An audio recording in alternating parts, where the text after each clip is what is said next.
Ալիևը գոժպիտով բորդ համար մեկն է բարձրանում Պեկինի օդակայանում։ Ժամեր առաջ Սի Ցինպինի աշխատասենյակում ստորագրել է Չինաստանի հետ համապարփակ ռազմավարական համագործակցության հայտարարությունը։ Ապրիլի 22-ին է պետական այցով Չինաստան գնացել Ալիևը։ Պեկինն ու Բաքուն նոր փաստաթղթերով պատրաստվում են համագործակցել գրեթե 2 տասնյակ ոլորտներում՝ գիտատեխնիկականից մինչև հումանիտարական ազերծում։ Ստորագրած 18 համաձայնագրերից ու հուշագրերից առանցքայինը համապարփակ ռազմավարական համագործակցությանը վերաբերող փաստաթուղթն է։ Ասել թե դրանով իսկ Հայաստանի դերակատարությունը Պեկինը անտեսում է, դա միանգամայն այդպես չէ։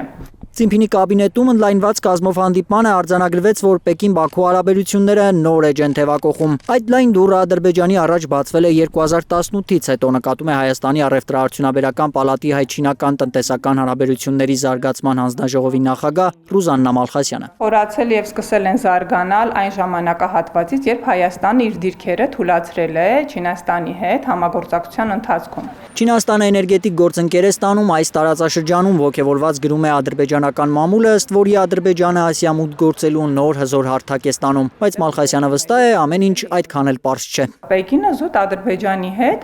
համատեղ համագործակցության ռազմավարություն է մշակելու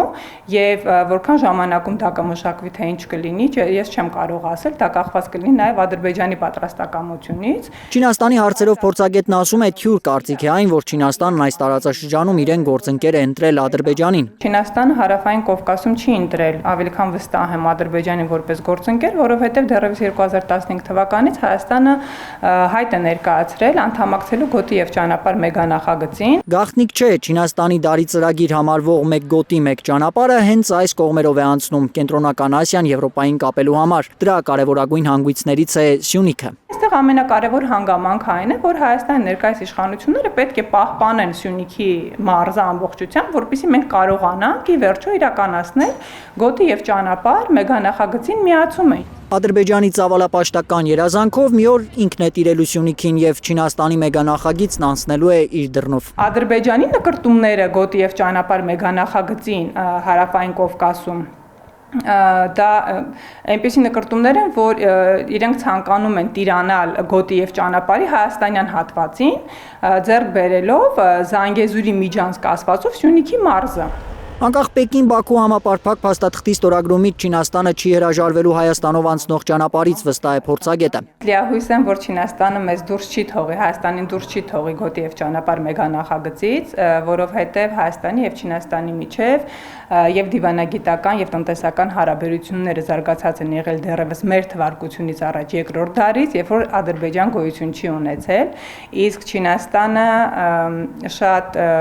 լավ հիշում եւ բարեկամություն անում էր վաղեմի ընկերների եւ բարեկամների հետ։ Ադրբեջանական աղբյուրներում չի նշվում Պեկինի հետ ռազմական համագործակցության մասին, ինչն Ալիևի վաղեմի երազանքն է։ Դեռ 90-ականների վերջերից Հայաստանի զինանոցում հայտնված չինական զինամթերքին նախանձով նայող Ադրբեջանի նախագահը չի թաքցնում, որ զենքի չինական շուկան իրեն շատ է հետաքրքրում։ Ալբերտ Սերոբյան, Միլենա Պողոսյան, Հայլուր։